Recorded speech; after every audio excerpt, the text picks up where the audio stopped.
childhoods were spent in Colwood during the 1940s and 50s, when the town was growing older and some comforts such as paved roads and telephones had crept in. There was even television, and without it, I might have never heard about Albert. On the day I first heard about him, I was lying on the rug in our living room watching a rerun of the Walt Disney series about Davy Crockett. The show had made the frontiersman just about the most popular man in the United States, even more popular than President Eisenhower. In fact, there was scarcely a boy in America who didn't want to get one of Davy's trademark coonskin caps, and that included me, although I never got one. Mom liked wild critters too much for that kind of cruel foolishness. My mom walked in the living room when Davy and his pal Georgie Russell were riding horseback through the forest, across our 21-inch black and white screen. Georgie was singing about Davy and how he was the king of the wild frontier who'd killed hisself a bear when he was only 3. It was a catchy tune, and I, like millions of kids across the country, knew every word.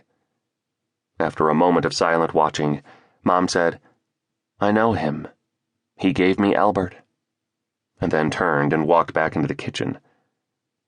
I was focused on Davy and Georgie, so it took a moment before Mom's comment sank into my boyhood brain. When a commercial came on, I got up to look for her and found her in the kitchen.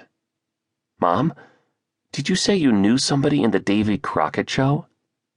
"That fellow who was singing," she said while spooning a dollop of grease into a frying pan. Based on the lumpy slurry in a nearby bowl, I suspected we were having her famous fried potato cakes for supper. "You mean Georgie Russell?" I asked. "No, Buddy Ebsen." "Who's Buddy Ebsen?" "He's the fellow who was singing on the television. He can dance better than he can sing and by a sight. I knew him in Florida when I lived with my rich Uncle Aubrey. When I married your father, Buddy sent me Albert as a wedding present." I had never heard of Buddy or Albert, but I had often heard of rich Uncle Aubrey. Mom always added the adjective rich to his name, even though she said he'd lost all his money in the stock market crash of 1929. I'd seen a photograph of rich Uncle Aubrey.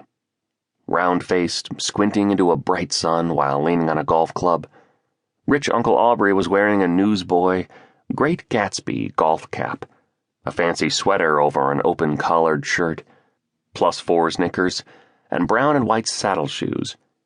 Behind him was a tiny aluminum trailer which apparently served as his home. It was my suspicion that rich Uncle Aubrey didn't need much money to be rich. Seeking clarification, I asked, "So, you know Georgie Russell?" "If Buddy Ebsen is Georgie Russell, I surely do." I stood there, my mouth open. Giddiness was near. I couldn't wait to tell the other Colwood boys that my mom knew Georgie Russell. Just one step removed from knowing Davy Crockett himself, I would surely be envied. "Albert stayed with us a couple of years," Mom went on, "when we lived in the other house up the street in front of the substation, before you and your brother were born." "Who's Albert?" I asked. For a moment my mother's eyes softened. "I never told you about Albert?" "No, ma'am," I said, just as I heard the commercial end and the sound of flintlock muskets booming away. Davy Crockett was back in action. I cocked an ear in its direction. Seeing the pull of the television, she waved me off. "I'll tell you about him later. It's kind of complicated. Your father and well, we carried him home. He was an alligator." "An alligator?" I opened my mouth to ask more questions, but she shook her head. "Later," she said, and got back to her potato cakes, and I got back to Davy Crockett. Over the years, Mom would do as she promised and tell me about carrying Albert home. At her prodding, Dad would even occasionally tell his side of it too.